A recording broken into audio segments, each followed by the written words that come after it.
अस्सलाम वालेकुम YouTube family, कैसे हैं आप? उम्मीद है बिल्कुल खैरियत से होंगे। और जो है आज आपको बताएंगे कि आरिश का वाटर डे कैसा गुजरा। मोहम्मद आरिश के स्कूल में वाटर डे था। पहले मैंने सोचा हुआ था कि इसको मैंने नहीं भेजना क्योंकि इसकी तबीयत की वजह से, लेकिन ऑन द स्पॉट फिर मैंने कहा नहीं यार जाना चाहिए। और उन्होंने स्कूल से डिमांड थी कि एक आपने एक्स्ट्रा जो है वो सूट भेजना है, तो मैंने इसका ये स्टिच सूट भेजा क्योंकि घर में तो ये मुझसे पहनता नहीं है। और जाते हुए इसको जो है वो ये वाला सूट पहनाया। और लेकिन लास्ट पे क्या था कि बस मैंने आपके साथ ही जाना है, मैंने अपने स्कूल जाना ही नहीं है। बहुत मुश्किल से मैंने स्कूल भेजा।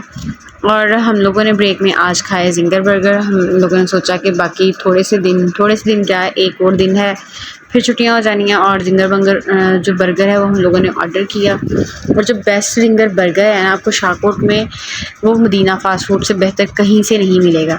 तो हम सब टीचर्स ने जो है वो इंजॉय किया। और यहाँ पे मैं वीडियो बना रही थी और मैं कह रही थी कि अनबॉक्सिंग ऑफ जिंगर बर्गर ना, तो बड़ा इंजॉय किया हम लोगों ने। और घर के लिए भी फिर मैंने एक ऑर्डर किया। और मोहम्मद आरिश की एक्टिविटीज़ जो हैं वो टीचर्स ने शेयर की। वैसे तो मैंने इसकी टीचर को कहा था कि मुझे मोहम्मद आरिश की ना एक सिंगल वीडियो बना कर भेज दें, लेकिन वो ज़ाहिर सी बात है बिज़ी थी तो वो नहीं भेज पाई। कलेक्टिवली बच्चों की जो है वो वीडियो थी।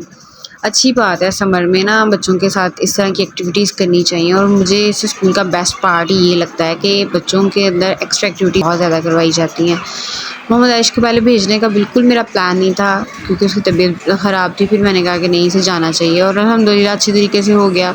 बड़ा खुश गया है और खुश आया है। और आते हुए वैन में सो गया था। ज़ाहिर सी बात है थक गया होगा, इतना तो उछलता कूदता रहा है। आपको पता ही है कैसे टिक कर तो बैठता नहीं है। बहुत अच्छे तरीके से हमने कलर डे को एंजॉय किया। और वाटर डे के बाद जो है ये इनका हुआ गेम शो। उसमें बास्केट्स में जो है वो कलर्ड बॉल्स सेपरेट करनी है, तो ये कंपटीशन था बच्चों का, इन्होंने ये भी किया। घर के लिए जो मैं बर्गर लाई थी उस पर भी आकर मोहम्मद आरिश ने जो है कब्ज़ा जमा लिया। और आधा फिर इसने खाया और आधा खाला ने, क्योंकि चीज़ तो मैं खाला के लिए लेकर आती हूँ, लेकिन जाहिर सी बात है इसने भी खाला के साथ शेयर ज़रूर करना होता है। फ़ी अमान अल्लाह।